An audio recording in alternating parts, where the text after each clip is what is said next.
News 18 ಡಿಜಿಟಲ್ಗೆ ಸ್ವಾಗತ. ನಾನು ಶಿವರಾಮ ಸುಂಡಿ. ಮಧ್ಯಪ್ರಾಚ್ಯ ದೇಶಗಳಲ್ಲಿನ ಯುದ್ಧದ ಬಿಕ್ಕಟ್ಟಿನಿಂದಾಗಿ ಅನ್ನದಾತ ಸಹ ಕಣ್ಣೀರು ಹಾಕುವಂತಾಗಿದೆ. ಏನು ಸಾಮಾನ್ಯವಾಗಿ ನೀವು ಅನ್ಬೋದು, ಅಲ್ಲಿನ ಯುದ್ಧಕ್ಕೂ ಇಲ್ಲಿನ ಅನ್ನದಾತನಿಗೂ ಏನು ಸಂಬಂಧ ಅಂತೇಳಿ. ಖಂಡಿತವಾಗಿಯೂ ಸಂಬಂಧ ಇದೆ. ಆ ಒಂದು ಯುದ್ಧದ ಪರಿಣಾಮವಾಗಿ ಸಾಕಷ್ಟು ಏನು ರೈತ ಬೆಳೀತಿರುವಂತಹ ಉತ್ಪನ್ನಗಳು ಕೆಲವೊಂದು ಎಕ್ಸ್ಪೋರ್ಟ್ ಆಗ್ತಾ ಇಲ್ಲ. ಮತ್ತೆ ಕೆಲವೇನಾಗಿದೆ, ಇಲ್ಲಿ ಹೋಟೆಲ್ಗಳ ಏನು ಕೆಲವೇ ಒಂದು ಐಟಮ್ಗಳು ಮಾಡ್ತಾ ಇರೋದ್ರಿಂದಾಗಿ ಇಲ್ಲಿಯ ಖರೀದಿ ಸಹ ಕಡಿಮೆ ಆಗಿದೆ. ಹಾಗಾಗಿ ಏನು ರೈತ ಏನು ತರಕಾರಿ ಬೆಳೀತಾ ಇದ್ದಾನೆ, ಮುಖ್ಯವಾಗಿ ಆ ತರಕಾರಿ ಮೇಲೆ ಒಂದು ತರಕಾರಿಯ ದರ ಕುಸಿತದಿಂದಾಗಿ ಅನ್ನದಾತ ಕಂಗಾಲಾಗುವಂತಾಗಿದೆ. ಏನೆಲ್ಲ ಸಮಸ್ಯೆ ಆಗ್ತಾಯಿದೆ ಅಂತೇಳಿ ನಾನು ಮುಂದೆ ಹೇಳ್ತಾ ಹೋಗ್ತೀನಿ. ಅದಕ್ಕೂ ಮುಂಚೆ ನ್ಯೂಸ್ 18 ಯೂಟ್ಯೂಬ್ ಚಾನಲ್ ಸಬ್ಸ್ಕ್ರೈಬ್ ಮಾಡಿಲ್ಲ ಅಂದರೆ ಕೂಡಲೇ ಸಬ್ಸ್ಕ್ರೈಬ್ ಮಾಡಿ. ಜೊತೆಗೆ ಇನ್ಸ್ಟಾಗ್ರಾಮ್ ಇರ್ಬೋದು, ಫೇಸ್ಬುಕ್ ಪೇಜನ್ನ ಫಾಲೋ ಮಾಡೋ ಅಂತೇಳಿ ನಾನು ರಿಕ್ವೆಸ್ಟ್ ಮಾಡ್ತಾಯಿದ್ದೀನಿ.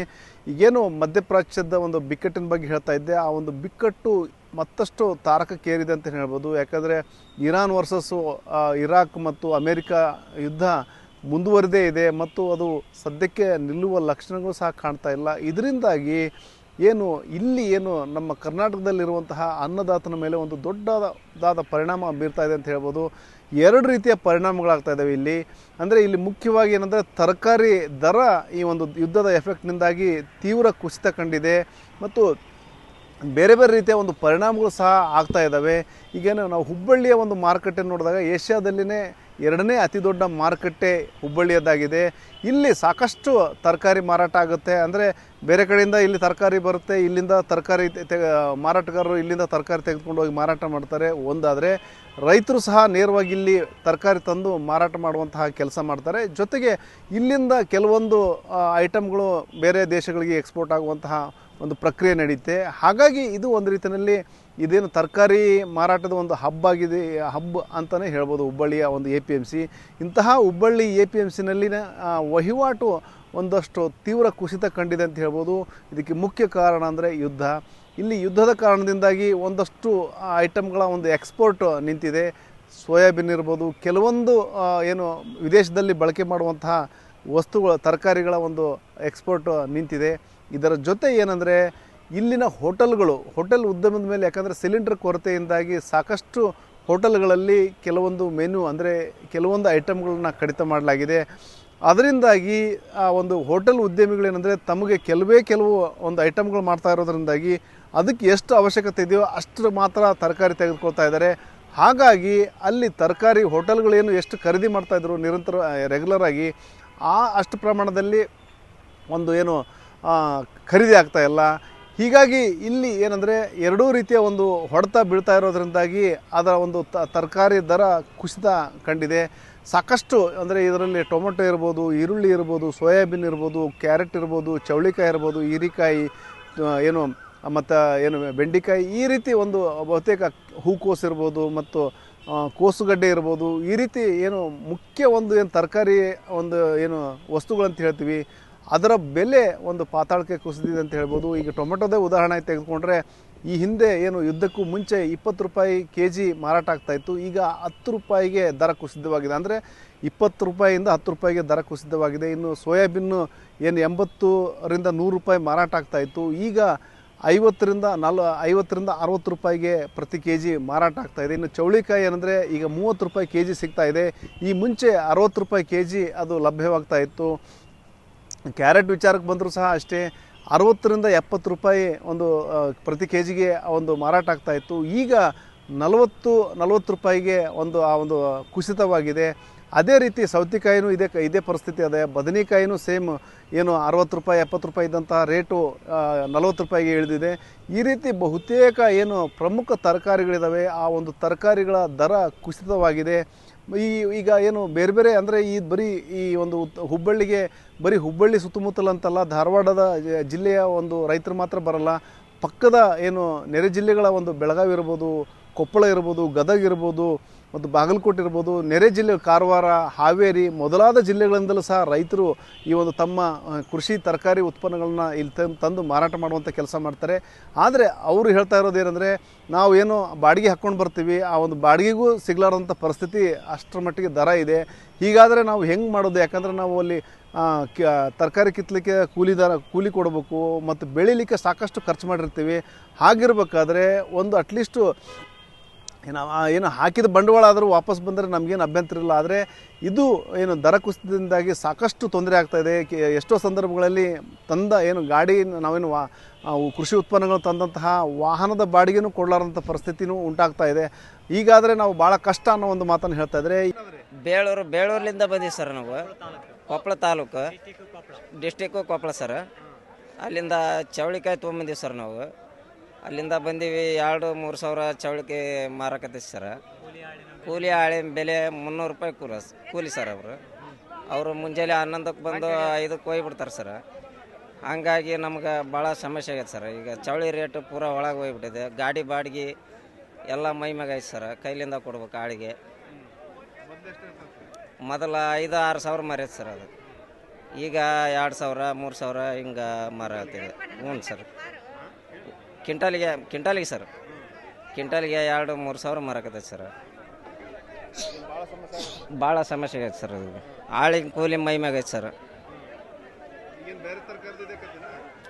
ಬೇರೆ ತರಕಾರಿ ಇದು ಚವಳಿ, ಟೊಮಾಟೊ, ಬದ್ನೆಕಾಯಿ ಇದೆಲ್ಲ ಕೂಡ ಬಿದ್ದೈತೆ ಸರ್. ಅದು ಅನುಕೂಲ ಆಕತ್ರಿ, ರೈತರಿಗೆ ಏನು ಲಾಭ ಇಲ್ರಿ. ಜಗ್ಗಿ ಬಂದು ಕೇಡುನು ಆಕತ್ರಿ. ಆದ್ರೆ ರೇಟ್ ಅನ್ಕರ ಏನಿಲ್ಲ ಇಲ್ರಿ ಎದಕ್ಕೂ. ಇದು ಭಾಳ ಕಡಿಮೆ ಆಗೈತ್ರಿ. ಏನ್ರಿ 200, 150, 150 ಹಿಂಗೆ ಸಸ್ತಾ ಆಗೈತ್ರಿ ಎಲ್ಲ. ಪಲ್ಯ ಅನ್ಕರ 1 ರೂಪಾಯಿ 2 ರೂಪಾಯಿ ರೀ. ಏನು ರೈತರಿಗೆ ಲಾಭ ಇಲ್ಲ, ಗಿರಾಕಿನೂ ಬರೋದಿಲ್ಲ, ಅನುಕೂಲನೂ ಇಲ್ರಿ. ಇಲ್ಲಿ ದಾರಿದ ಇದಕ್ಕೆ ಬಸ್ಸೂ ಇಲ್ಲ, ನಡೆದಾಡೋದು ಬರ್ಬೇಕ್ರಿ. ಒಳಗೆ ಬರ್ಬೇಕಾರ ಅನುಕೂಲ ಐತ್ರಿ. ಏನು ಇದಿಲ್ರಿ ರೈತರಿಗೆ, ಏನು ಪಾದೇನ ಇಲ್ರಿ ಒಟ್ಟ ರೀ. ಅರ್ಧಕ್ಕರ್ಧ ಇದನ್ನ ಮಾಡಿ ಏನು ಉಪಯೋಗ ಇಲ್ರಿ. ತಂದಿದ್ದು ಕೂಲಿ ಆಗೋದಿಲ್ರಿ ಅವ್ರ ರೈತರಿಗೆ. ಅಲ್ರಿ ಸರ್, ಇದ್ದದ್ದು ಭಾಳ ಎಫೆಕ್ಟ್ ಆಗತೈತಿ ರೀ. ಅರ್ಧಕ್ಕರ್ಧ ರೇಟ್ ಕಡಿಮೆ ಆಗತೈತಿ ರೀ. ಒಮ್ಮಗಲೇ ಈಗ 200 ರೂಪಾಯಿ ಮರೋದು ನೋಡ್ರಿ, 100 ರೂಪಾಯಿ ಸೌತೆಕಾಯಿ ಹೊಂಟೈತಿ. ಎಲ್ಲ ರೇಟ್ ಎಲ್ಲ ಬೇರೆದರೆಲ್ಲ ರೇಟ್ ಏರಾಕತೈತಿ ಸರ್. ತರಕಾರಿ ನೋಡ್ರಿ, ಎಲ್ಲ ಟಮಾಟಿ ಗ್ಯಾಸಿಂದು ಅಥವಾ ಆಮೇಲೆ ನೋಡ್ರಿ ಟಮಾಟಿ ನೋಡ್ರಿ 500 ರೂಪಾಯಿ ಇದು, ಒಮ್ಮಗಲೇ 150 ರೂಪಾಯಿ. ಎಲ್ಲ ರೇಟ್ ಅರ್ಧಕ್ಕರ್ಧ ಪೂರ ನಮಗೆ ಎಲ್ಲ ರೈತ ಬಂದವ್ರು ನಮ್ಮೆಲ್ಲರಿಗೂ ತೊಂದರೆ ಆಗತೈತಿ. ಕಾಯಿಪಲ್ಲೆ ಮಾರುವಲ್ತ. ಈಗ ನಾವು ನೋಡ್ರಿ 100 ರೂಪಾಯಿ ಸೌತೆಕಾಯಿ ತೊಂದ್ರೆ 100 ರೂಪಾಯಿ ಹೋಗಂಟಿಲ್ಲ, 50 ರೂಪಾಯಿ ಕೆಳಗತ್ತಾರ. ಆಮೇಲೆ ಪ್ರತಿಯೊಂದು ಮಾಲೂ ಎಲ್ಲ ಅರ್ಧಕ್ಕರ್ಧ ರೇಟ್ ಕಡಿಮೆ ಆಗ್ಬಿಟ್ಟೈತಿ ರೀ. ಗ್ಯಾಸಿಂದಿಲ್ಲ, ಹೋಟೆಲೆಲ್ಲ ಬಂದಾಗೆ, ಹೋಟೆಲ್ದವ್ರು ಕಾಯಿಪಲ್ಲೆ ತೊಗೊಳಕಂತಿಲ್ಲ.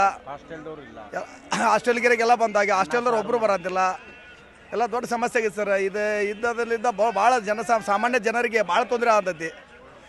ಅದಕ್ಕೆ ಸರ್ ಇದು ಹೆಂಗೆ ಏನು ಮಾಡ್ಬೇಕು ಅನ್ನೋದನ್ನು ಪರಿಣಾಮ ಆಗತೈತಿ. ಎಲ್ಲರೂ ಬಡವ್ರ ಮೇಲೆ ಬೀಳಾತೈತಿ ಸರ್. ಮತ್ತೇನು ತೊಂದರೆ ಭಾಳ ಅಂದ್ರೆ ಭಾಳ ತೊಂದರೆ ಆಗತೈತಿ. ಯುದ್ಧ ಚಾಲು ಆಗಿ ಸರ್. ಮಾರ್ಕೆಟ್ನಲ್ಲಿ ಏನೈತಿಲ್ಲ, ಮಾರ್ಕೆಟ್ ಭಾಳ ಡೌನ್ ಆಗೈತಿ. ಯಾಕಂದ್ರೆ ಎಕ್ಸ್ಪೋರ್ಟ್ ಕ್ವಾಲಿಟಿ ಬಂದಾಗ್ಬಿಟ್ಟಿದ್ರೆ ಎಲ್ಲ ಸರ್. ಈಗೇನೈತಿಲ್ಲ ಸರ್ಕಾರ ಮತ್ತು ರೈತರಿಗೆ ಏನೈತಿಲ್ಲ ಯಾವ್ದು ಅನಾನುಕೂಲ ಇಲ್ಲ ರೀ. ಯಾವ್ದು ಮಾಲ್ ಎಲ್ದಿಂದ ಸೂಪ್ ಮಾಡೋದು ಇದು ಕೊಡೋದು ಅನ್ನೋದು ಯಾವುದೂ ಇಲ್ಲ. ಭಾಳ ರೇಟ್ ಬಿದ್ದುಬಿಟ್ಟಿದ್ರಿ. ರೈತ ಭಾಳ ಸಮಸ್ಯೆ ಬರತ್ತಿತ್ತು ಸರ್. ಯಾವ್ದು ಪ್ರಾಡಕ್ಟ್ ಹೆಚ್ಚಿಗೆ ಆಗಿದ್ರಿ ಅದು ಯುದ್ಧ ಶುರುವಾಗಿ ಯಾವುದು ಎಕ್ಸ್ಪೋರ್ಟ್ ಕ್ವಾಲಿಟಿ ಕೊಡೋಲ್ರಿ ಯಾರು. ಉಳ್ಳಾಗಡ್ಡಿ ಆಗಲಿ, ಟೊಮಾಟೊ ಆಗಲಿ, ಮೆಣಸಿನಕಾಯಿ ಆಗಲಿ, ಬೀನ್ಸ್ ಆಗಲಿ, ಯಾವುದೋ ಥರದ್ದು ಈ ಸೋಜಿನ ನೋಡಿದ್ರೆ ಲಗ್ನ ಸೀಸನ್ದಾದ್ರು ಇನ್ನೂ ಮಾಲ್ ಸಿಗಬಾರ್ದು ರೀ. ಅಂಥದ್ದು ಈಗ ಯಾವುದು ಎಕ್ಸ್ಪೋರ್ಟ್ ಇಲ್ದ ಮಾಲ್ ಎಲ್ಲ ಬಿದ್ದುಬಿಟ್ಟಿದ್ರಿ ಸರ್. ರೇಟ್ ಅನ್ಕಿ ಇಲ್ಲೇ ಇಲ್ಲ ರೀ. ಯಾವುದು ರೈತರು ಭಾಳ ಸಮಸ್ಯೆ ಆಗುತ್ತದೆ. ಈ ಏಷ್ಯನ್ಗೆ ಸೆಕೆಂಡ್ ಮಾರ್ಕೆಟ್ ಇದು. APMC ಇಂದ ಅಂಬರ್ಗೋಳ ಮಾರ್ಕೆಟು ಸೆಕೆಂಡ್ ಮಾರ್ಕೆಟ್ ಏಷ್ಯನ್ಗೆ ಯಾರು ಸ್ಟ್ಯಾಂಡ್ ಮಾರ್ಕೆಟ್ ರೀ. ಆದರೂ ಇಲ್ಲೇ ಇಂಪ್ರೂವ್ಮೆಂಟ್ ಇಲ್ಲ. ಅದು ಹಿಂಗೆ ನಡೀತೀರಿ ಸರ್. ಭಾಳ ಪ್ರಾಬ್ಲಮ್ ಬರತ್ತಿತ್ತು ರೀ. ಬೈಪಾಸ್ ಅಟ್ಯಾಚ್ ಇಲ್ರಿ. ಅದಕ್ಕೆಲ್ಲ ಅನುಕೂಲ ರೀ ಬರೋಗೆ. ಇದು ಎಲ್ಲ ಅನುಕೂಲಕ್ಕೆ ರೀ. ವ್ಯಾಪಾರಸ್ಥರು ಬರೋಕೆ ಅನುಕೂಲ ರೀ. ಯಾವುದು ಇದು ಬೈಪಾಸ್ ಅಟ್ಯಾಚ್ ಇದ್ರಿ ಏನಕ್ಕಿದ್ರಿಲ್ಲ, ವ್ಯಾಪಾರಸ್ಥರು ಭಾಳ ಲಘುನ ಆಗ್ತೈತಿ ರೀ. ಏನಂದ್ರೆ ಒಂದು ಡಾಗಿ ಏನು 25-30 ಬಿದ್ದರೆ ಅಂದ್ರೆ ಯಾವ ಗಿರಾಕಿ ಎಲ್ಲ ಲಘುಲಿಗೆ ಬರ್ತೀರಿ. ಎಲ್ಲ ಕಡೆಯಿಂದ ಗಿರಾಕಿ ಬರ್ತೀರಿ. ಹಂಗಾಗಿ ಹುಬ್ಳಿಗೆ ಸುರಕ್ಷತೆಗೆ ಯಾವ ಗಿರಾಕಿ ಲಘುನ ಅನುಕೂಲ ಆಗುವುದು ರೀ. ತರಕಾರಿ ರೇಟ್ ಕಮ್ಮಿ ಇದೆ ಸರ್. ಭಾಳ ಕಮ್ಮಿ ಆಗೈತೆ. ತೊಗೊಳಕ್ಕೆ ಅನುಕೂಲ ಆಗೈತೆ ರೀ. ಬದನೆಕಾಯಿ, ಸೌತೆಕಾಯಿ, ಗಜ್ರಿ ಎಲ್ಲ ತರಕಾರಿ, ಈರುಳ್ಳಿ ರೇಟ್ ಎಲ್ಲ ಕಮ್ಮಿ ಇದೆ ಸರ್. ತಗೊಳಕ್ಕೆ ಅನುಕೂಲ ಐತ್ರಿ. ಅನುಕೂಲ ಇದೆ. ಕಸ್ಟಮರ್ಗೆ ಅನುಕೂಲ ಇದೆ ರೀ. ರೇಟ್ ಒಂದು ಲೆಕ್ಕಕ್ಕೆ ಜಾಸ್ತಿ ಐತ್ರಿ. ಒಬ್ಬ ಕಮ್ಮಿ ಆಗಿದೆ.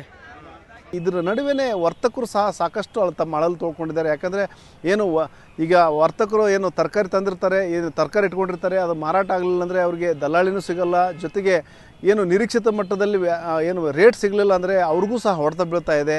ಇದೆಲ್ಲದರ ನಡುವೆ ಅಂದರೆ ಒಂದು ಕಡೆ ರೈತ ಕಂಗಾಲಾಗಿದ್ದಾನೆ, ಒಂದು ಕಡೆ ದಲ್ಲಾಳಿನೂ ಅಂದರೆ ವರ್ತಕನೂ ಸಹ ಕಂಗಾಲಾಗಿದ್ದಾನೆ. ಇದೆಲ್ಲದರ ನಡುವೆ ಗ್ರಾಹಕ ಮಾತ್ರ ಒಂದಷ್ಟು ಖುಷಿಯಾಗಿದ್ದಾನೆ ಅಂತ ಹೇಳ್ಬೋದು. ಯಾಕಂದರೆ ಏನು ಈ ಸಂದರ್ಭದಲ್ಲಿ ಅಂದರೆ ಈ ಸಾಮಾನ್ಯವಾಗಿ ಈಗ ದರ ಏರಿಕೆ ಒಂದು ಪೀಕ್ ಅಂತ ಹೇಳ್ಬೋದು, ಅವಧಿ ಅಂತ ಹೇಳ್ಬೋದು. ಇಂತಹ ಸಂದರ್ಭದಲ್ಲಿ ದರ ಇಳಿಕೆ ಆಗಿರೋದ್ರಿಂದಾಗಿ ಸಾಕಷ್ಟು ತಮಗೆ ಯಾವ ತರಕಾರಿ ಬೇಕೋ ಆ ತರಕಾರಿನ ಕಡಿಮೆ ಬೆಲೆಗೆ ತೆಗೆದುಕೊಂಡು ಹೋಗಿ ಒಂದೇನಾದರೂ ಅಡುಗೆ ಮಾಡ್ಕೋಬೋದು ಅನ್ನೋ ಒಂದು ಖುಷಿಯಲ್ಲಿ ಗ್ರಾಹಕರನಿದ್ದಾನೆ.